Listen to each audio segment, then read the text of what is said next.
Ողջույն բոլորին, շատ ուրախ ենք, որ նորից մեզ հետ եք։ Եթերում թեթև զրույց ոդկասթն է, որի շրջանակներում խոսելու ենք մի երևույթի մասին, որը դարձել է սովորական՝ քթի վիրահատություն կամ ինչպես շատերն են ասում, ռինոպլաստիկա։ Իսկ մեր հյուրը դիմացնոտային վիրաբույժ Անի Սարգսյանն է։ Ողջույն սիրելի հետևորդներ, գեղեցկության ձգտումը հաճախ մեզ տանում է ռիսկային տարբեր քայլերի։ Այսօր նաև մեզ հյուրընկալվել է Ալինա Ադիլխանյանը, ով անձամբ է բախվել ռինոպլաստիկայից հետո առաջացած բարդություններին։ Ողջույն Ալինա ջան։ Բարև ձեզ։ Ողջույն բժշկուհի։ Բարև ձեզ, շատ ուրախ եմ այստեղ գտնվելու համար։ Հուսով եմ կունենանք իմաստալից գեղեցիկ զրույց։ Մենք եւս հուսով ենք, շատ շնորհակալ ենք մեր հրավերը ընդունելու համար։ Առաջին հարցը, ամենատարածված հարցը, ինչպես են մարդիկ որոշում, որ ունեն քթի վիրահատության կարիք եւ դուք անձամբ ինչպես եք վերցնում ձեզ վրա այդ պատասխանատվությունը։ Եթե խոսքը վերաբերվում է զուտ էսթետիկ նկատառումներով կատարվող միջամտությանը, նշեմ, որ նախ ռինոպլաստիկան կատարվում է թե էսթետիկ միայն էսթետիկ նպատակներով, կատարվում է թե ֆունկցիոնալ նպատակներով, ինչպես նաև կատարվում է ռեկոնստրուկտիվ նպատակներով։ Կոնկրետ այն դեպքը, թե էսթետիկ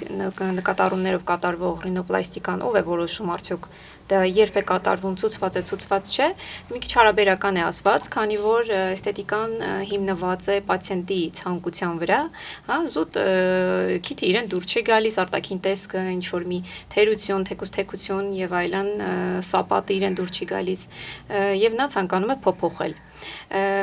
Իսկ բժշկի դերակատարումը այդտեղ միայն այնքանով է, որ իր կարծիքը կարող է հայտնել, օրինակ շատ դեպքերում լինում է շատ չնչին սապատ կամ ինչ որ չնչին թերություն, դեֆեկտ եւ անպայման պացիենտը ինչ որ ցանկանում է որևէ միջամտություն կատարել, ինքս միշտ նման դեպքերում ասում եմ, որ պետք չի մի քիչ փոքր էլ մտածեք, այնքան էլ արտահայտված չի ասենք թե որևէ թերություն, սակայն եթե պացիենտը երկրորդ անգամ կրկնում է, ես էլ չեմ շարունակում, միանշանակ կատարվում է էսթետիկ նպատակներով վիրահատությունը։ Իսկ ինչ վերաբերում է ֆունկցիոնալ ռեկոնստրուկտիվ վիրահատություններին, իհարկե ցուցումը միանշանակ դնում է բժիշկը։ Կատե հետազոտություններ, մի շարք հետազոտությունների հետևանքով պարզված արդյունքում պարզում ենք խնդիրը եւ դնում ենք վիրահատության ցուցումը։ Ալինա ջան, իսկ ինչպես որոշեցիք դուք դիմել վիրահատության, քանի որ խոսեցինք հենց ցանկության մասին, ինչն է մարդկանց մղում դեպի վիրահատության գնալը։ Քթամեջքի հատվածում ունեցել եմ փոքրիկ սապատ, դրդել, որպեսզի գնամ եւ կատարեմ էսթետիկ միջամտություն։ Դիմեցի մասնակետին 17.5 տարեկան է, դեռ 18 էլ չկայի։ Ասաց խնդիր չկա, կվիրահատենք, դրանից 3 տարի հետո արդեն առաջացավ ինձ մոտ խնդիրներ, դժվարաշնչություն, գիտակցության կորուստ, նման խնդիրներ առաջացավ։ Բայց թույլատրելի է արդյոք մինչև 18 լրանալը։ Տեսեք, նախկինում ոսկե ստանդարտ հանդիսացող 18 տարեկանը, ներկայումս 16-17 տարեկանն է, ինչու է այդպես, ամբողջ աշխարհում է այդպես, միայն Հայաստանում չի այդպես։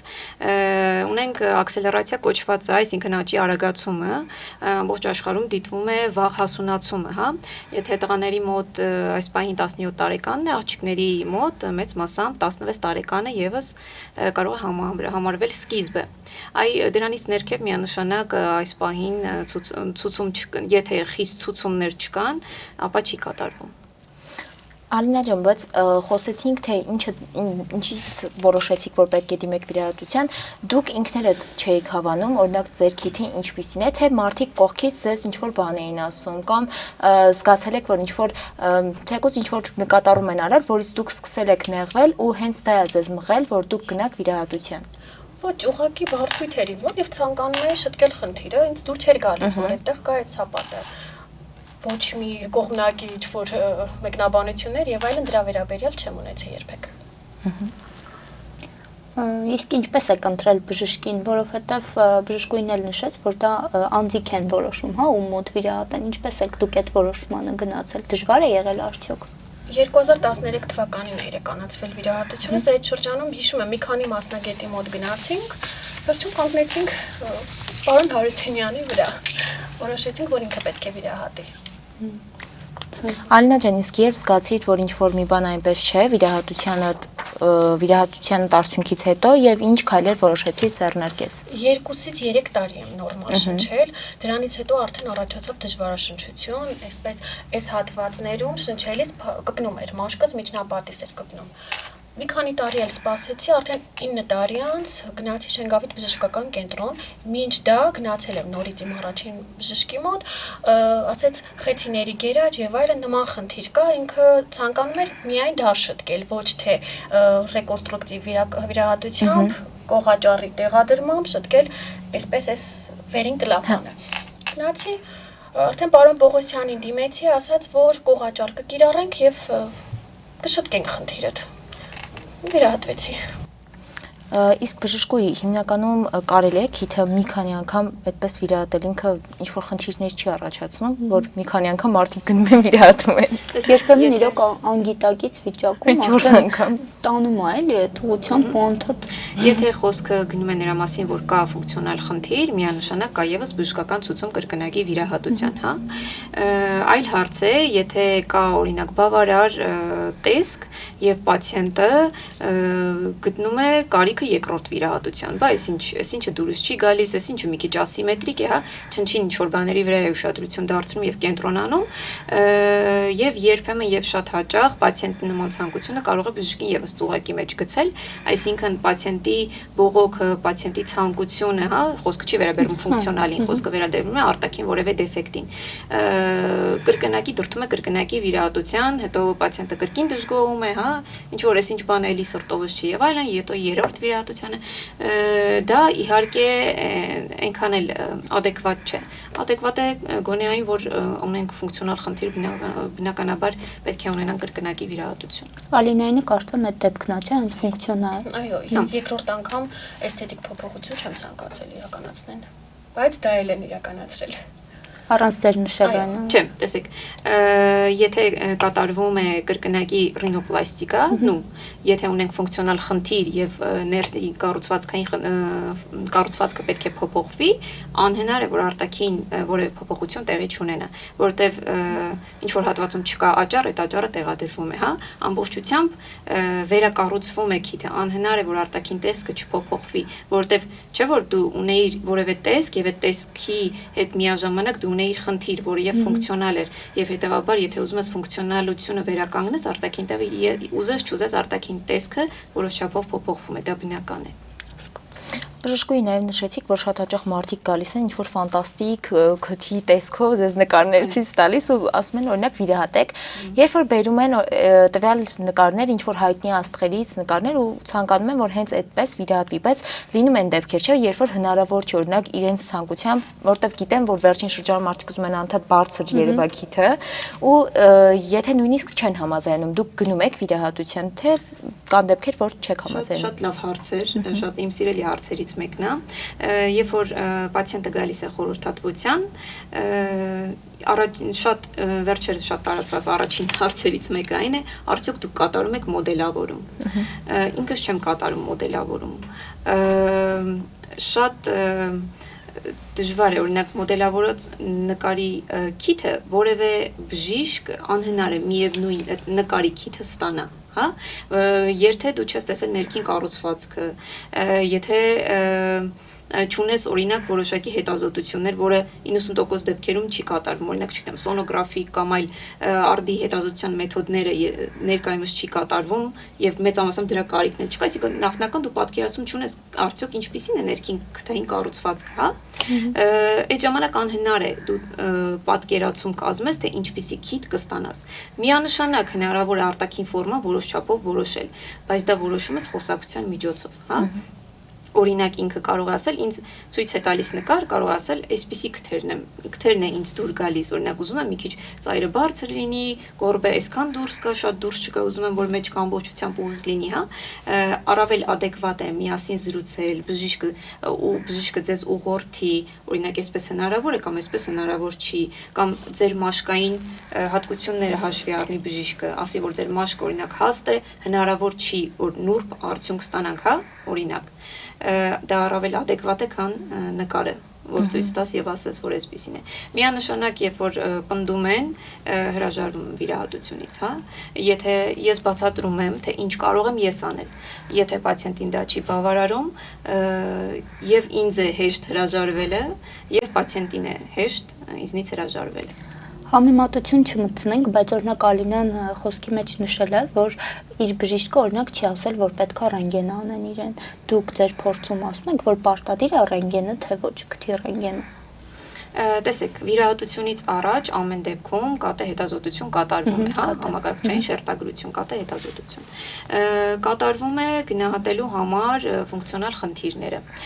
Օրինակ միջնապատի ինչ դեֆորմացիա ունի,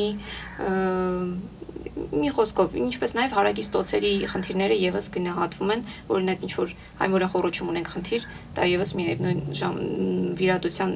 երկու վիրահատություն մեկտեղ կատարվի, հա, այսպես անենք։ Մի խոսքով գնահատվի են խնդիրները, որոնք կան։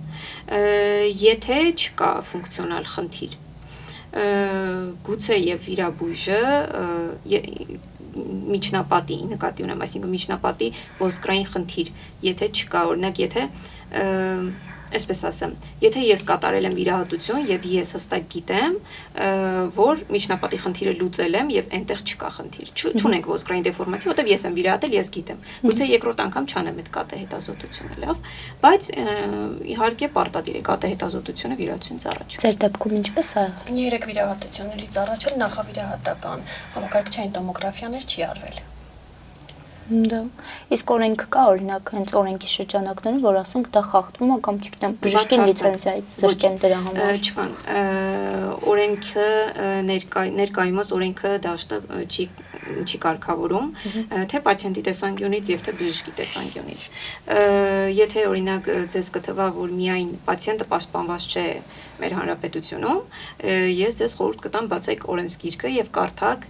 բժշկի պարտականությունները եւ բժշկի իրավունքները։ Առավել քիչ են, քան պացիենտի պարտականությունները եւ իրավունքները։ Այսինքն մենք նույն դաշտում ենք եւ ունենք նույն խնդիրները։ Բացարձակ դաշտը կարգավորված չէ։ Ալինա ջան, բայց երբ որ օրինակ իրենք չէին անում այդ գործընթացը, այսինքն որը որ պետքա սովորական ժամանակ արվի, դուք չէիք զգում, որ ինչ որ մի բան օրինակ այն չի ընթանում ու թեկուզ դադարեցնեիք։ Կամ հետ կանգնեիք, էլի։ Այդ շրջանում ես այդքան տեղեկացված չեմ եղել, միայն երրորդ վիրահատությունից 1-2 ամիս անց եմ սկսել ուսումնասիրել, դա միգուցե նաև իմ մեղավորությունն է, որ շատ ուրիշ մասնագետների մոտ չեմ գնացել, չնայած առաջինից հետո փորձեցի գնալ, երկրորդից հետո եւս գնացի այլ մասնագետի մոտ, մտածեցի միգուցե ամեն դեպքում երկրորդ մասնագետի մոտ չիրականացնեմ երրորդ վիրահատությունս, սակայն ու մոտ որ գնացել եմ, ասաց չէ, ով որ արել է երկրորդ վիրահատությունը, ցանկալի է որ հենց ինքն էլ բացի քիթը ինքը գիտի այնտեղ ինչքան է տեղադրած, ինչա տեղադրած, ինչևէ գնա իր մոտ։ Ու նոր գնացի նորից երկրորդ մասնագետի մոտ, այսինքն երկու մասնագետ են, արել են եւ երկրորդը եւ երրորդը, մի անգամ գրվել է մեկի անունը, հաջորդ տարի գրվել է մյուսի անունը։ Բայց ոնց էս մասնագետներին դու ընտրել։ Օրինակ այսօր բժշկուհին էլ կփասի, որ տարածված է, երբ որ Instagram-ում գեղեցիկ նկարներ են տեղադրում, արդյունքներ, առաջ եւ հետո, ու շատ հաճախ մենք բոլորս էլ նայում ենք ու գայթակղվում ենք, բայց միշտ չի, չէ, որ օրինակ այդ հրապարակումները վատ կամ թեկուզ այն արդյունքները, որոնք օրինակ լավ հետևանք չեն ունեցել, հրապարակվում են։ Համացանցում ընդհանրապես ակտիվ չեն եղել երկրորդ եւ երրորդ մասնագետներս, ոնց որ ծանոթի միջոցով գնացել է մեկ ուրիշի մոտ, ասել է մեր մոտ այդ վիրահատություններն իրականացնում են Արթուր Պողոսյանը, Նարեկ Հարությունյանը, այդպես Արթուր Պողոսյանը պետք է վիրահատել, մասնակցեց նաև Նարեկ Հարությունյանը։ Իրենց մոտ այդպես եմ գնացել։ Ոչ մի լուսանկար չեմ տեսել, ծանոթ չեմ եղել գործերի, միայն հա բանավոր խոսքով լսել եմ, որ հա նորմալ վիրահատություններ են իրականացնում։ Մանավանդ որ էսթետիկ փոփոխություն չեմ ցանկացել, այդքան հետաքրքիր չի եղել, թե ինչ տեսակ քթեր են սարքում, լավ են վիրահատում, վատ են վիրահատում։ Միայն ինձ պետք է եղել, որ շնչառությունից վերականգնեն։ Իսկ դες չեն ասել, օրինակ, որ խնդիրը ձեզնից է, ոչ թե մեզնից, ոչ թե վիրահատողն է մեղավոր, այլ օրինակ դուք ունեք խնդիրներ այդ մասով։ Չէ, նման բան չեն ասել, առաջինից հետո ասացին մի քիչ էլ կարդանք, թող ժամանակ անցնի, տեսնենք ոնց ենք շփվում։ Ինչը կարդան։ Իրենց մասնագիտական երևի գիտելիքները, հա, մի քիչ զարգացնեն։ Հաջորդ տարի, 1 տարի անցավ երկրորդ վիրահատությունից հետո իրականացվեց երրորդ վիրահատությունս։ Ականջներիցս վերցրին աճառային հյուսվածք, էլի ինչ որ աճառներ տեղադրեցին։ Իսկ այդ գործընթացը ինչպես ա տեղ ունենում, շատերին հետաքրքիր է, օրինակ ես անձամբ զարմացա, որ ականջներից Աճառներ վերցնում։ Որպես բժիշկ։ Նախ ուզում եմ նշել, որ աշխարհի 30 գոյություն ունի գետ մեկ բժիշկ, որը ունի բարդություններ, որովհետև բարդությունները կախված են ոչ միայն տվյալ բժշկից, այլ մի ամբողջ թիմից է կախված, թե ինչպես կընթանա վիրահատությունները։ Այդ վիրահատության արդյունքը կախված է օրգանիզմից, որը մի մեծ համակարգ է, որի շատ կետերում մենք նույնիսկ գաղափար չունենք եւ հետազոտված չեն, թե ինչպես օրգանիզմի որևէ համակարգ կարձագանքի այդ վիրահատությանը։ Թե ինչ բարդություններ կառաջանան, օրինակ մեր աղջկա պարագայում ոնց հասկանում եմ մեր աճառները լիզիսվել են, հա, թե ինչից է այդ աճառները լիզիսվում, ինքս իհարկե չեմ կարող ասել, այդպես ծանոթ չեմ գործին, ու վիրաբույժներին չեմ ճանաչում, բայց կարող եմ ընդհանուր ասել, թե աճառները ինչու են լիզիսվում, հա, ինչ պատճառներ կարող են լինել, օրինակ որ աճառը լիզիսվում է։ Գոյություն ունեն մի շարք օրինակ աուտոիմուն հիվանդություններ, որոնց դեպքում ուղղակիորեն քո օրգանիզմը պայքարում է քո աճառի դեմ։ Աճառները լիզիսվում են, հա, քայքայվում են։ Այդ դեպքում, հա, շատ դժվար է դիֆերենցիալ, թե օրինակ անցել է մի քանի ամիս, ինչու է այդ աճառը լիզիսվել, հա, շատ մի շարք գենետիկ անալիզներ են հարկավոր, մի շարք ֆակտորների անալիզներ են հարկավոր, հա, որպեսզի պարզես արդյոք օրինակ ես աուտոիմունները հիվանդությունները կան, դրանք ժխտենք, հետո անցնենք ես, հա, դժվար է դա դիֆերենցիալը, բայց այն որ միանշանակ դու չես կարող կարծիք հայտնել, թե ինչու է այս պահին այս բարդությունը այսպես, դա այդպես է, չես կարող դու կարծիք հայտնել։ Իսկ ինչ վերաբերվում է, հա, օրինակ ականջներից տեղափոխվող աճառին եւ այլն, իհարկե ամբողջ աշխարհում դա ընդունված երևույթ է,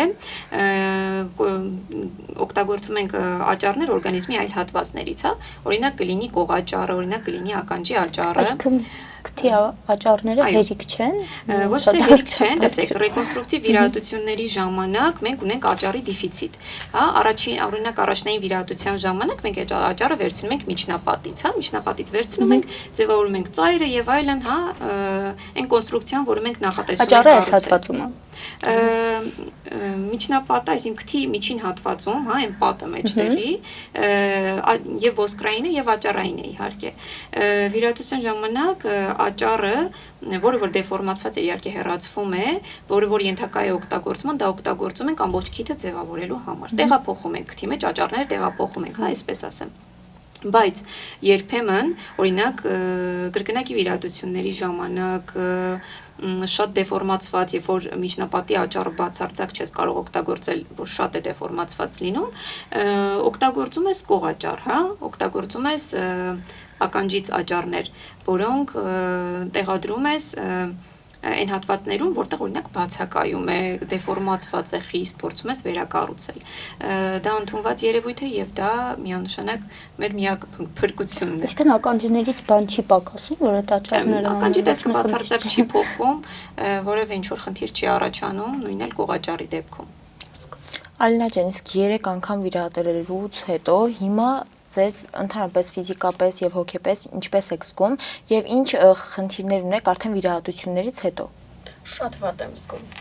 Մանավանդ երբ գիտեմ ինչ սպասվելիք վիրահատություններ են անհրաժեշտ, ու դեռ հայտնի չի ինչպես, ով, որտեղ կիրականացնի այդ վիրահատությունը, կամ քանի վիրահատություն կարվի, որպեսզի խնդիրը շտկվի։ Ինչևէ, Ամենայն դեպս միգուցե ինձ փորձել են լավություն անել, ինձնից կողաճառ չեն վերցրել, ինչ են տեղադրել, չգիտեմ, բայց ստացվում է, որ դա ընդհանրապես լավություն չի, ինձ ավելի են տրավմայի ենթարկել, ֆիզիկական, հոգեբանական, ինչևէ։ Իսկ ինչ խնդիրներ ունեք հիմա, որ օրինակ լավ եք շնչում, թե նկատի ունեմ հետվիրահատական ինչ փոփոխություններ։ Բացի արտաքին տեսքը, էլի։ Հիմա արտաքինը այս պահին ամենակիչն է, որ ինձ հետաքրքրում է, դժվար է շնչություն, գիշերները անընդհատ արթնանում եմ, վեր եմ թռնում, աշխատունակությունս նվազել է, շաբաթը 5-6 օր աշխատելու փոխարեն 2 օր կեսօրով եմ աշխատում։ Նաև Ալինա ջան, նշեցիք, որ դիմել եք շատ բժիշկների, եղել են, որ օրինակ համաձայնել են կամ օրինակ մերժել են, որովհետև հասկանում ենք, որ այդքան էլ հեշտ գործընթաց չէ։ Հիմնականում մերժել են, 1-2 հոգի ցանկացել են վիրահատել, Հիմա չեմ նշի թե ինչի համար չեմ գնում իրենց մոտ, բայց պատճառներս բավականին լուրջ են իրենց մոտ չգնալու համար։ Մեկ մասնագետ կա, ցանկանում ա վիրահատել, մենք նաև դատական գործեր կա այս ամենի շրջանակում, դրան չեմ ուզում անդրադառնամ։ Ինչևէ, ոնց որ երկու ստեկ պետք է իրականացնենք այս շտկումը, եւ մյուս գործը առաջ տանենք, եւ իմ խնդիրը շտկենք։ Այսինքն հաղորդման շրջանակներից օգտվելով կարող ենք անվճար խորհրդատվություն խնդրել բժշկուհուց, ինչպես էինք պատկերացնում, հա, ես պատկերացնում եմ, որ խնդիրը շատ լուրջ է ու միանշանակ պատասխաններ հնարավոր չի տալ, բայց ինչ եք կարծում, ինչպես կարող ենք օգնել Արինե բոլորս։ Տեսեք, խոսքումս նշեցի նույն համակարգային հիվանդությունների, աուտոիմուն հիվանդությունների մասին։ Ես չեմ կարող ասել մեր Ալինան օրինակ ինչ չափով է հետազոտված եւ հետազոտված չէ։ Որոշ հիվանդություններ հերքելու դեպքում իհարկե կրկնակի վիրահատության կարիք կա, ֆունկցիոնալ խնդիր կա, աճառների տեղադրման կարիք կա, բայց ոչ ոք համենայն դեպս ես ինքս չեմ կարող երաշխավորել, որ այդ աճառները տեղադրեմ, մի քանի ամսից էլի չի լիզիսվի, եւ դա վիրաբույժի խնդիր չէ, հասկանում եք, այսինքն եթե վիրաբույժ այդ պահին չի կարող երաշխավորել, դա չի նշանակում օրինակ որ ինքը չի ուզում։ Վիրաբույժը վերջին մարտն է, որ ուզում է ձեզ վնասել։ Վիրաբույժը վերջին մարտն է, որ ուզում է որ իր պացիենտի մոտ լինի վատ արդյունք եւ ինքը որտեղ նստի ասի, այս վիրաբույժը վատն էր։ Այս վիրաբույժը ինձ վատ է։ Ամենավերջին մարտն է, որ ձեզ ցանկանում է վնասել այդ պահին։ Թե ինչ խնդիրներ են եղել, թե կոնկրետ դեպքը չեմ կարող քննարկել, զուտ կարող եմ արձանագրել, թե ինչ բարդություններ են առաջանում եւ դրանց լուծումները որոնք են։ Բժշկուհի ջան, նաև խոսում ենք մենք քթի վիրահատության մասին, բայց գիտենք, որ այսօր գեղեցկության ստանդարտները քթով չեն բավարարվում եւ նաև կան այլ վիրահատություններ, որոնց մարդիկ դիմում են։ Դրանցից են նաև այսօր բավականին խնդրահարույց է ֆիլերների օրինակ օգտագործումը եւ շատ հաճախ կրկին մարդը չի հասկանում, որ որևէ սահման կա, որից հետո չպետք է անցնել ու այնքան է այդ սահմանը անցնում, որ հետընթաց չի կարողանում կատարել։ Տեսեք, ինչ վերաբերվում է ֆիլերներին, ինքս ֆիլերներ չեմ կատարում, բայց իհարկե բարդություններին շատ բախվում եմ ֆիլերների, առնչվում ենք դրա հետ, մանավանդ քթի շրջանում կատարված ֆիլերներին, միայն էլի ուզում եմ նշել, որ միայն Հայաստանում չէ, ամբողջ աշխարհում է, ամբողջ կոնֆերանսների եւս նշվում են, միշտ կան զեկույցներ ֆիլերների հետ կապված եւ քթի շրջանում ֆիլերների հետ կապված, կատարվում է, այնպես չի որ չի կատարվում եւ այնպես չի որ բացարձակ դու կարող ես ասել, որ ոչ քթի շրջանում չի կարելի կատարել ֆիլերներ։ Ուղղակի դրանք ունեն խիստ բարդություններ, բարդություններից ամենավատթարագույնը դա կուրությունն է։ Ինչ մեխանիզմով է դա առաջանում, երբ որ ֆիլերը ներարկում են քթի մեջքի շրջանում, հա, այս հատվածում, այդտեղ մենք ունենք արյունատար անոթներ, զարկերակներ, որոնք բերանակցվում են, հա, կապվում են մեր այն զարկերակի հետ, որը ակնագունդն է սնուցում, հա, եւ այդ զարկերակի էմբոլիան բերում է այդ սնուցման ամբողջ համակարգի խախտմանը եւ հետեւաբար բերում է կուրության, դա այն ամենավատթարագույն բարդությունն է։ Բարդություններից օրինակ կարող են լինել տեղային հյուսվածքների նեկրոզը, հա, երբ որ կրկին արյունատար անոթների էմբոլվում են, հա, էմբոլիայի ենթարկվում, խցանվում են, տեղային սնուցումը խանգարվում է եւ հյուսվածքները նեկրոզվում են, բորբոքվում են, նեկրոզում են, առաջանում է տեղային հյուսվածքի դեֆեկտ։ Դա ինչ վերաբերում է խիստ բարդություններին ֆիլերներից, իհարկե ֆիլերի քանակը, ինչ վերաբերվում է քանակը, որ օրինակ պացիենտը չի կարողանում հասկանալ, օրինակ ինչքան կատարել, հա, պետք է սրանից ավել կատարել, դա միայն իր ցանկությունը չէ, դա այդտեղ դերակատարում ունի նաև բժիշկը, հա, սա օրինակ այն հարցը չի, որ ես օրինակ շեշտեցի, դա էսթետիկա է եւ դա պացիենտի որոշման վրա է, բայց չափի ֆիլերի չափից անցնելը դա եւս բերում է բարդությունների, դա եւս բերում է տեղային հյուսվածքների սնուցման խանգարումների եւ այլն, հա, դա եւս այդ հարցի որոշմանը դերակատարում պետք է ունենա բժիշկը միանշանակ։ Իսկ այդ ֆիլերներից հետ քայլ հնարավոր է, այսինքն մարդիկ անցնում են չափը, հասկանում են, որ չէ, այստեղ պետքա ստոպ տամ օրինակ, ուզում են, որ էլ չանեն ոչ մի բան ու իրենց նախկին տեսքին վերադառնան, դա հնարավոր է։ Տեսեք, եթե 1-2 անգամ եք կատարել ֆիլերի ներարկում, հա, ինչ որ հատվածում, կան իհարկե քայքայող նյութեր, որոնք ներարկվում են, ֆիլերը քայքայվում է։ Բայց եթե շարունակական նույն հատվածում կատարվել է ֆիլերի ներարկում, այդտեղ մենք ունենք արդեն այլ խնդիր, եթե դու նույնիսկ ամիսներով սպասես, ֆիլերը տվյալ հատվածում գուցե չներծծվի եւ ընդհակառակը տվյալ հատվածում առաջացնի դեֆորմացիա այդ հատվածը։ Ինչու՞։ Որովհետև տեսեք, ֆիլերի անընդհատ մի տեղ ներարկել, նախ հասկանանք, որ դա անընդհատ մի հատվածում ինչ-որ գործողություն կատարել, դա օրգանիզմի վնասում է։ Անընդհատ մի հատվածում վնասելը դա բերում է օրգանիզմի պատասխան ռեակցիայի։ Իսկ ինչն է պատասխան ռեակցիան, հավելյալ կոլագենի արտադրումը, տեղային ֆիբրոզ հյուսվածքի ձևավորումը, հա, տվյալ հյուսված, այսինքն տվյալ հատվածում, որտեղ ֆիլեր է ձևավորվում, արդեն իսկ քո հյուսվածքն է սկսում աճել, հա, այսպես ասեմ, որ հասկանալի լինի, ֆիբրոզ հյուսվածք է սկսում աճել, այսինքն դա այլևս ֆիլեր չէ, դա քո հյուսվածքներն են եւ դեֆորմացնող հյուսվածքներն են, հա։ Այս առումով իհարկե արդեն այդ հեշտ հետընթացը չունենք, հա, ունենք արդեն խնդիր, որը գուցեև լուծումը վիրահատական լինի։ Երբ որ խոսում ենք բժիշկների մասին, միշտ ինձ մոտ մի հատ շատ լավ հարց առաջանում, որտեղ այսօր տեսնում ենք, որ Instagram-ում մարդիկ 3 ամսով գնում են կուրսերի ու ասում են, որ մենք օրինակ կոսմետիկ միջամտություններ ենք անում, եկեք մեր մոտ ձեր շրթունքները կես գնով լցնենք կամ թեկուզ ֆիլերներ տեղադրենք։ Ինչ կարող եք ասել, ինչպես օրինակ մարդիկ, ովքեր չեն հասկանում, որ տվյալ մասնագետը չունի տվյալ կրթությունը, ոնց խուսափենք այդ դեպքերին բախվելուց։ Շատ ցավոտ հարց եք տալիս, իրականում դժվար է այս ամբողջ հոգսը բեռը գցել պացիենտի ուսերին, որովհետև ամեն մարդ չէ, հա, որ կգնա կհետաքրքրվի ով է, բժիշկ չէ, արդյոք ունի անպատասխան կրթություն թե չունի, դաշտը պիտի կարգավորվի, ինձ թվում է այլ հարթակներում, որ կրթություն չունեցող, բժշկական կրթություն չունեցող անձը իրավունք չունի զբաղվելու ներարկումներով։ Չգիտեմ այդ պատասխանատվությունը ում ուսերին դնենք,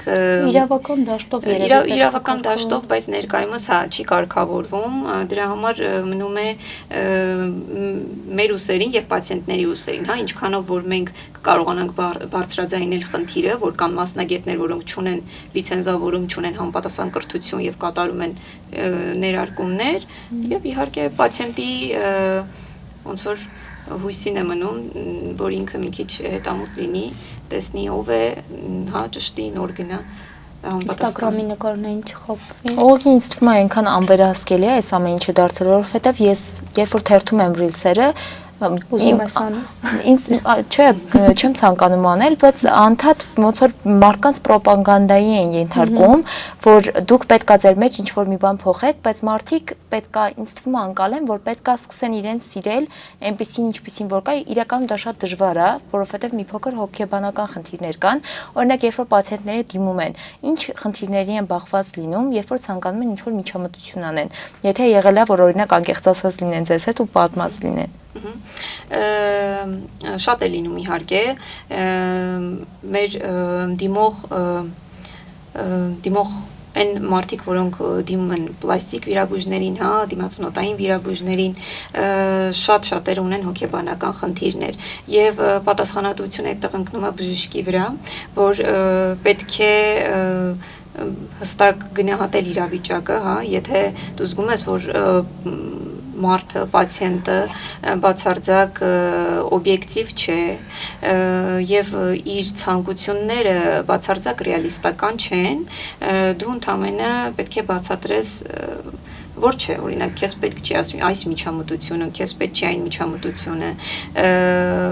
պացիենտը այսպես ասեմ 90%-ով մեկ է այդ պացիենտը անելու այդ միջամտությունը, բայց այստեղ կոպիտ ասած փրկվում է բժիշկը, որտեվ տվյալ պացիենտները մեծ մասամբ դժգոհ են լինում այդ վիրահատական արդյունքից, իսկ դա ոչ մի բժշկի ցերնդություն։ Ինք միշտ կատարյալի են ձգտում։ Այո, միշտ կատարյալի ձգտելը իրատեսական չէ եւ բժիշկն էլ հասկանում է, որ երբեք ինքը չի կարող բավարարել հիվանդին, հա։ Պետք է ուղղակի գլխի ընկնել, փորձել հասկանալ, որ բացատրել, adekvat բացատրել եւ երկար զրուցել հիվանդների հետ։ Օրինակ ես իմ հիվանդների հետ բավական երկար զրուցում եմ, եթե կարիքը լինում է, մոտենում են կրկնակի խորհրդատվության, եռակի խորհրդատվության, հա, որպեսզի հստակ ինքն էլ հասկանա, ես էլ հասկանամ, արդյոք նա ունի դրա կարիքը թե ոչ։ Ալինա ջան, խոսեցինք այդ ռեալիզմի կարևորության մասին, այսինքն դուք օբյեկտիվությունը երբևէ կորցրել եք ձեր, այսինքն շատ մարդիկ լսելով ձեր պատմությունը հնարավոր է որ մեղադրեն ձեզ, չէ՞, օրինակ առաջի անգամ չի հավանել, երկրորդ անգամ չի հավանել, նորից երրորդը, այստեղ ուզում եմ ընդգծեք այն հոգեբանական կողմը, դուք արդյոք այդ որոշումները կայացնելիս լրիվ օբյեկտիվ եք եղել, թե սուբյեկտիվ ինչ-որ հակումներ եղել են։ Տեսեք, շատերը որ լսում են 3 վիրահատություն, իրենց թվում է թե ես էսթետիկ փոփոխությունների համար եմ գնացել 3 անգամնել, բայց նորից տեղեկացնեմ, որ ես առաջին վիրահատությունից հետո ունեցել եմ դժվարաշնչություն, ֆունկցիոնալ խնդիր ա եղել, ոչ թե էսթետիկ միջամտության կարիք։ Դրա համար ես եթե շնչեի, թեկուզ քթից տեսքն էլ դուրս չգար, միանշանակ երկրորդ, երրորդ վիրահատությունների չէի դիմի։ Որտեվ դա վատ է, չէ՞, մի քանի անգամ նույն վիրահատության։ Ամեն հաջորդ վիրահատությունը ավելի բարդ է, քան նախորդը։ Ռեկոնստրուկտիվ վիրահատությունները մշտապես ավելի բարդ են, իհարկե, քան առաջնայինները, թե իրենց տևողությամբ, թե հետ վիրահատական ընթացքով, հա, պացիենտի համար է դժվար, բժշկի համար է դժվար, առավել լավ արդյունք ստանալը դժվար է։ Առաջին վիրահատությունից հետո կրկնակի վիրահատության ժամանակ առավել լավ արդյունք, քան առաջինն է ստանալը դժվար է։ Քանի հոգեբանական կողմից խոսեցինք, մի այլ կողմից էլ նայենք ձեր մասնագիտությանը ու շատ հաճախ են չէ լինում, որ մարդիկ զարմանում են, որ ռինոպլաստիկա իրականացնում է կին մասնագետը։ Չեմ ասում, որ դա որակը գցում է ձեր կամ ինչ-որ կերպ անդրադառնում է, բայց իրոք զարմանք է լինում։ Օրինակ իմ մոտ էլ եղել է, ես զարմացել եմ, որ նայել եմ ձեր կայքը, ձեր էջը ու ձեր տված արդյունքները։ Ձեր հոգեբանական կողմը այդ ամեն ինչի ինչպես կմեկնաբանեք։ Ասեմ, որ շատ դժվար է լինել կին վիրաբույժ, այն էլ Հայաստանում։ Ամբողջ աշխարհում է, կրկին ասեմ, ամբողջ աշխարհում է այդպես, կանայք զիջում են քանակով տղամարդկանց, Հայաստանում էլ ավելի հասարակական կարծիքը, կարծրատիպերը միանշանական, մինչ օրս կան, բայց նվազել է, արդար գտնվեմ նշեմ, որ նվազել է,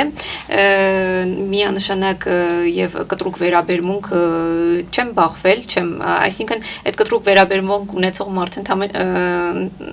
ընդհանրապես չի դիմում ինձ,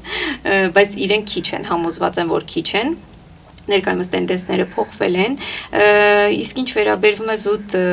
ինձնից, թե ինչքան ջանքեր են պահանջվում, նշեմ, որ կրկնակի ավել ջանքեր են պահանջվում, քան տղամարդ վիրաբույժից, պետք է լինես կրկնակի ավելի լավը, կրկնակի քեզ վրա աշխատող, ամեն կետի վրա, ամեն մարուքի վրա։ Իսկ զգացմունքայնությունը չի խանգարում դրան, որ կանայք ավելի զգացմունքային են եւ այլն կան, չէ՞ նման կարծրատիպ։ Կարծում եմ զգացմունքային կինը երբեք չէր դառնա վիրաբույժ, մի քիչ վիճելի հարց է։ Ամեն դեպքում, եթե ընտրել ես մասնագիտությունը, ուրեմն քո բնավորությունը ինչ-որ չափով դրան համապատասխանում է, եւ դու ի վիճակի ես պայքարել, կռվել ամեն օր, ոչ միայն պացիենտների հետ, այլև գոլեգաների հետ։ Այո։ Իսկ եղել է որ ձեզ ասեմ, սա քո գործը չի, մի ընտրի սա եւ այլն։ Սովորել եք չէ 10 տարի երևի այդ տրամադրել եք։ Իհարկե ճանապարհին, կյանքի ճանապարհին լինում են նման մարդիկ, ասելու որ վիրաբուժությունը բացարձակ կնոջ գործ չէ, պետք չէ։ Եվ դա ասեմ, որ ավելի քեզ առաջ տանող ուժն է եւ դրանից ավելի ուժեղ դառնալը քեզ հաճույք է պատճառում ուղղակի եւ ամենակարևորը իհարկե սերն է դեպի մասնագիտությունը, եթե դա կա, ոչինչ քեզ չի կարող խանգարել առաջ գնալու համար։ Նաև երբ որ խոսում ենք վիրահատությունների մասին, ամենակարևոր բանն է, որ մարդկանց միշտ հետաքրքրում է դա, թե որքան գումար պետք է տրամադրեն վիրահատություն իրականացնելու համար, ու շատ հաճախ մարդիկ ավելի շատ գնում են ցածր գնի ետևից, մոռանալով նաև որակի մասին, ինչ խորհուրդ կտաք, օրինակ, թեկուզ ինչ սանդղակով է վիրահատության համար, որոշվում, որ այսքան X գումար պետք է վճարվի։ Տեսեք, կրկին կարգավորում չկա ոչ մի, հա, զուտ տվյալ կլինիկայի հիվանդանոցի որոշումն է եւ տվյալ բժշկի որոշումն է, հա, այստեղ օրինակ չունենք այն, օրինակ դա եւս կարծրատիպ է, որ եթե կա փոքր ցածր արժեք, ուրեմն մենք ունենք որակային խնդիր, հա, օրինակ հետևից էլ գնում են ավելի վատ է լինում։ Այո, եւ կամ հակառակը եւս, օրինակ, եթե ունենք շատ բարձր արժեք, միանշանակ մենք ունենալու ենք շատ լավ արդյունք։ Ոչ, զուտ բժշկի որոշումն է, ես սա շատ եմ կրկնում, բժշկի տվյալ պահի որոշումն է, հա, իր թե օրինակ ինքը ինչ գնացուցակից է սկսել աշխատել, որ կետից է սկսել աշխատել, հա, օրինակ ավարտում է, որոշում է, որ պետք է աշխատի, ընտրում է մի գին, աշխատում է այդ գնով եւ շատ դժվար է այդ գինը փոփոխել, շատ դժվար է բժիշկներին եւս շատ դժվար է գինը փոփոխել, որովհետեւ ունեցած պացիենտների հոսքը նվազում է, այսինքն այն հասարակության այն մասան, որ քեզ դիմում է, քո գնաճի հետ մեկտեղ այդ հասարակությունը չի փոխվում այն մասան, որ քեզ էր ընտրում, հա, եւ հետեւաբար քո պացիենտների հոսքը նվազում է եւ գնային այդ փոփոխությունները շատ դժվար են բժշկի համար, շատ դժվար է պացիենտի համար ընտրել, թե արդյոք որը ընտրի, որ իր համար ավելի լավ լինի։ Ես խորհուրդ կտամ պացիենտների, որ ընտրել զուտ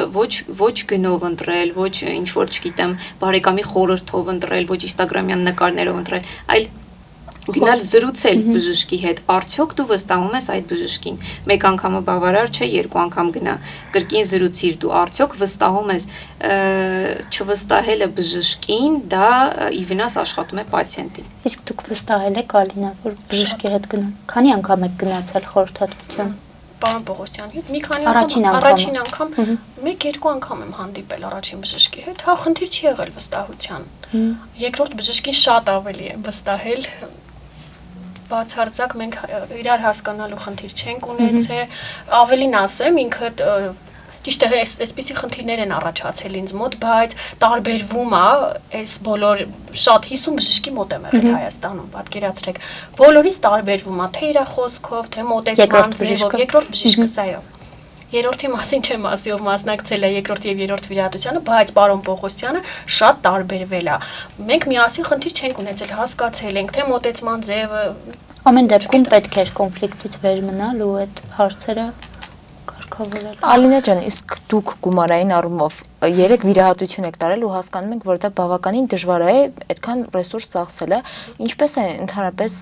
տվյալ գործընթացը, նախ վիրահատելուց առաջ գնային սանդղակին ուշադրություն դարձրել եք, այսինքն ընտրել եք մասնագետին, օրինակ թանկ թե էժան վիրահատվող մասնագետ է լինում։ Ընդհանրապես գնայինին ուշադրություն չեմ դարձրել, բայց երկրորդ անգամ հետո արդեն որ ուսումնասիրում էի երկրորդային վիրահատությունների գները, երկրորդ վիրահատությունս բավականին մատչելի էր, երրորդ վիրահատությունս կրկնակի գումար ուզեցի, բայց քանի որ ասացի ես ձեզ մոտ եկել եմ երկրորդ անգամ, դուք այդ ժամանակ պետքա շտկեք խնդիրս, 50%-ով իջեցրին արժեքը, էլի բավականին մատչելի են արել, որպես երկրորդային վիրահատություն 3-4 անգամ 5 անգամ գուցե թանկ պետքա իրականացնեին։ Այսինքն որոշակիորեն փոխհատուցել են։ Փոխհատուցել չի եղել, երկրորդ եւ երրորդ վիրահատությունից, այսպես ասեմ 500,000 դրամ, երկրորդն է եղել 300,000 դրամ ուզել էին երրորդ վիրահատության համար։ Ընդհանրապես փոխհատուցում չի եղել, դրանից հետո ոչ էլ ինձ ցանկացել են, չգիտեմ, փոխհատուցել, որպեսզի ես մեկ այլ բժշկական կենտրոնում իմ 4-րդ վիրահատություն կամ 5-րդ վիրահատություն իրականացնեմ։ Այսպես մնում է այս ամենը։ Իսկ ում եք վստահելու, որ պատկերացնում եք, որ հետագայում միգուցե վստահեք։ Դեռևս չգիտեմ, փնտրում եմ։ Իսկ Հայաստանում եք փնտրում։ Եվ Հայաստանում, եւ Հայաստանից դուրս ուսումնասիրում եմ, այո։ Բայց բժշկուի փոխհատուցումը ընդհանրապես ինչ կարգով է ընթանում, եթե օրինակ վիրահատությունը լավ ընթացք չի ունենում, բժիշկը պատասխանատվություն պետք է վերցնի, հետո վիրահատական գործընթացը արդեն օրինակ փոխհատուցման իրականացնելու։ Տեսեք, դա շատ վիճելի հարց է։ Նույնիսկ էլի հանգում ենք նույն կետին, թե խնդիրը որտեղից է գալիս, հա։ Ինչ խնդրի հետ ենք մենք բախվում, ես չեմ կարող ասել, օրինակ մի քանի ամիս հետո եղել է լավ, մի քանի ամսվա ընթացքում օրինակ կա լավ արդյունք, մեկ էլ սկսում են աճառները լիզիսվել։ Ով կարող է ասել, թե աճառները ինչու են լիզիսվում։ Բժիշկն է մեղավոր, որ աճառը լիզիսվում է։ Հիվանդն է մեղավոր, որ աճառը լիզիսվում է։ Ով պետք է փոխհատուցի։ Ոչ ոք չի կարող տալ այդ հարցի պատասխանը։ Որն է այն կետը, որ առաջացավ բարդություն եւ ով է մեղավոր դրա համար, հա։ Դուք չեք կարող այդ դաշտը, այս պահին չի կարգավորվում ոչ մի կերպ, չի կարգավորվում այդ դաշտը, հա։ Դու չես կարող որոշել, չես ես ինքս չեմ կարող օրինակ տվյալ հարցի վերաբերյալ, կոնկրետ դեպքի վերաբերյալ կարծիք հայտնել, հա։ Այդպես հարցը բաց է մնում, հա։ Շատ հաճախ մենք չենք խոսում նաև այն դեպքերի մասին, երբ որ պացիենտը ունի քմահաճություններ եւ բժիշկը կատարում է վիրահատությունները անվճար։ Անվճար չի կատարվում, նա իր գրպանից բոլոր ծախսերը հոգում է բժիշկը, բայց դրա մասին պացիենտը չի իմանում։ Հա, զուտ օրինակ պացիենտի քմահաճության հետևանքով, օրինակ, հա, կարա այդպիսի դեպք լինի։ Այսինքն ուզում ասեմ, երկու կողմից էլ դաշտը կարգավորված չի։ Նույնը օրինակ, հա, օրինակ պացիենտի տեսանկյունից կարող եք նայել։ Երկու կողմում էլ մենք ունենք բաց չլուծված հարցեր։ Իսկ դուք առողջապահության նախարարություն դիմել եք ձեր խնդրի համար։ Առողջապահության նախարարություն դիմել եմ, բայց քրեական վարույթ ընդունելուց հետո եմ դիմել, քանի որ կա վարույթ, նախարարությունը դեռևս չէ, դատաբժշկական եզրակացություն ունեմ, որ այո, պլաստիկ վիրահատությունների արդյունքում առաջացել է երկկողմանի դժվարաշնչություն, այս պահին դեռևս չենք կարող ասել, որ բժիշկն է մեղավոր, դա եզրակացություններ, բայց հիմա մենք արդեն քննիչի հետ, իմունեցած ապացույցների հետ մեկտեղ կհասնենք նրան, որ վերջապես կհասկանանք, թե որ բժիշկը ինչ մեղավորության բաժին ունի կամ չունի։ Եվ եթե ամփոփենք, ինչ խորհուրդ կտաք բժիշկ այն մարդկանց, ովքեր ցանկանում են շատ դիմել, վիրահատվել, բայց օրինակ կարիքը չունեն, այսինքն ինչ խորհուրդ տանք, որ մարդիկ միանգամից չգնան այդ վիրահատություններին, իհարկե դրական կողմներ ունի իր վիրահատությունը, բայց քանի որ տենդենց է դարձել, ինչ խորհուրդ կտաք, որ ավելի չափավոր լինի։ Ինձ թվում է մտածելը երկար ժամանակ, հա, որոշակի ժամանակ մտածելը, հասկանալը, թե զուտ անձի ինքնաճանաչման խնդիր է այստեղ, արդյոք քեզ պետք է, ինչքանով է պետք եւ այդ միջամտությունը քեզ ինչ է տալու, հա, կյանքում ինչ փոփոխություն է տալու, հա։ Եթե կա օրինակ կոմպլեքս եւ դու ազատվելու ես այդ կոմպլեքսից եւ կյանքը դառնալու է ավելի լավ, այսինքն դա շարունակական չէ, միանշանակ դիմիր այդ վիրահատությանը, ինչու ոչ։ Գեղեցիկ լինելը արգելված չէ, ինչու ոչ դիմիր։ Բայց ով է որոշում այդ գեղեցկության չափանիշները, հենց դա է մեր խնդիրը։ Անձն է որոշում, անձն է որոշում, ուրիշ ոչ ոք։ Եթե անձը որոշում է, որ այսպես մի փոքր որ փոխվի, ինքը ավելի ինքնավստահ կդառնա, ապա որն է խնդիրը։ Դարձիր ավելի ինքնավստահ, բայց դա պետքա լինի շատ հստակ որոշում, ինքդ քեզ ճանաչող որոշում, արդյոք այդպես կլինի թե ոչ։ Եթե այդպես է, խնդրեմ, եթե ոչ, ապա կրկին մտածիր, շարունակիր, հա, պետք չէ եւ դիմել այդ միջամտությանը։ Ձեր կարծիքն ենք ուզում լսել, Ալինա, ինչ խորհուրդ կտաք են դեռահասներին թեկուզ են մարդկանց, ովքեր ուզում են այդ փոփոխություններին գնալ, բայց օրինակ ձեր օրինակը տեսնելով միգուցե վախենում են։ Ինչ եք կարծում, խնդիրը համատարած է, թե ձեր հետ է կապված կամ բժշկի հետ է կապված։ Ինչ կարծիք ունեք այս ամենի վերաբերյալ։ Իմ դեպքը հանրայնացնելուց հետո շատ են ինձ համացանցով գրում կապ հաստատում ինձ հետ, որ թեկուզ նույն մասնագետի մոտ չենք ցանկանում գնալ կամ ուզում էինք էսթետիկ փոփոխության դիմել, բայց ձեր դեպքը ուսումնասիրելով չենք գնա։ Չէ, ես համաձայն չեմ դրա հետ, եթե ցանկանում եք ձեզ, չգիտեմ, ձեր լիարժեք զգալու համար անհրաժեշտ է այդ փոփոխությունը, միանշանակ գնացեք, ընտրեք ուղղակի ճիշտ մասնագետ, ինչպես մեր բժիշկը նշեց, այո, մի քանի անգամ գնացեք խորհրդատվության, ինչպես ես եմ անում հիմա շատ դեպքերում, ուսումնասիրեք մասնագետի գործերը, ոչ թե անմիջապես վիրահատարանում ինչ տեսք ստացավ, այլ մի քանի ամիս հետո, 1 տարի, 2 տարի հետո նույն բուժառուն ինչ տեսք ունի, որովհետև հիմա ես ինքս էլ բախվել եմ շատ մասնագետների մոտ դրան, որ հենց անմիջապես վիրահատարանից բժիշկը նկարում գցում է լուսանկարը, տեսեք ինչ լավ արդյունք ունեմ, բայց այդ նույն բժիշկը 15 օր հետո նորից վիրահատում է այդ բուժարոյին։ Ամեն դեպքում իհարկե չեն տեղեկացնում, իրենց վատ գործերը չեն տեղադրում։ Դրա համար մենք խաբվում ենք այդպես։ Ուղղակի ճիշտ մասնագետ ընտրել, այո, ճիշտ մասնագետ, սրտացավ, մասնագետներ կան, որ մոտեցման ձև չունեն, բայց կողքից լսում են, որ իրենք որպես բժիշկ շատ լավ գործեր են անում։ Բայց միանշանակ այդ առաջին հանդիպում, առաջին մոտեցման ձևը ինձ համար ամենակարևորն է։ Եթե չեղավ այդ վստահությունը, մոտեցման ձևը ճիշտ չեղավ, միանշանակ չեն գնա վիրահատության։ Ալինան նշեց, որ երբեմն բժիշկների թերությունների պատճառով ա լինում բժիշկների արած վատ գործի հետևանքով։ Իսկ դուք որպես բժիշկ ինչ եք կարծում, ինչ ցուցումների պետք է հետևեն պացիենտները ու Ալինան օրինակ ցուցումներ տվել են ձեզ, թե չէ, ու ինչ ցուցումների եք հետևել դուք։ Միանշանակ շատ կարևոր է, որ պացիենտը հետևի բժշկի տված ցուցումների, ընդ որում ամեն բժիշկ կարող է տալ տարբեր ցուցումներ։ Հետևեք տվյալ բժշկի ցուցումներին, հա, մի մտածեք, օրինակ հարևանս ասաց, որ իմ բժիշկը այսպես է ասել։ Չէ, դուք պետք է վստահեք ձեր բժշկին եւ անեք այն, ինչ ասում է ձեր բժիշկը, հա։ Ստանդարտներ իհարկե գոյություն ունեն, ակնոց չկրել,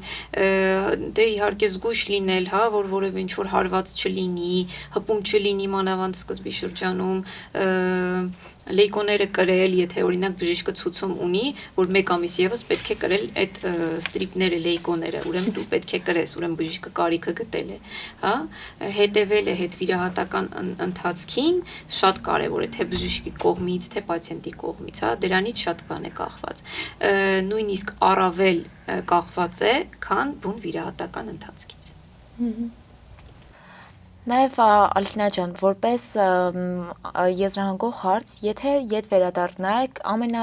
կարելի ասել սկզբնակետ, նորից կգնայեք այդ քայլին։ Միանշանակ կգնայի վիրահատության, բայց արդեն մասնագետների հարցում ավելի ուշադիր կլինեի,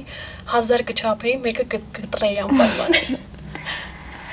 Դե ինչ սիրելի հետևորդներ, այս ուրախնոտայի վրա էլ ավարտենք մեր հաղորդումը, հիշեցնենք, որ եթերում թեթև զրույց ոդքասթն էր եւ մեր հյուրը բժիշկ Անի Սարգսյանն էր։ Իսկ դուք սիրելի հետևորդներ, մի փորձեք գնալ գեղեցկության ստանդարտների ետևից, սիրեք ձեզ, այո, փորձեք ձգտել դառնալ լավագույնը, սակայն չափավոր։ Մինչ հաջորդ հանդիպում։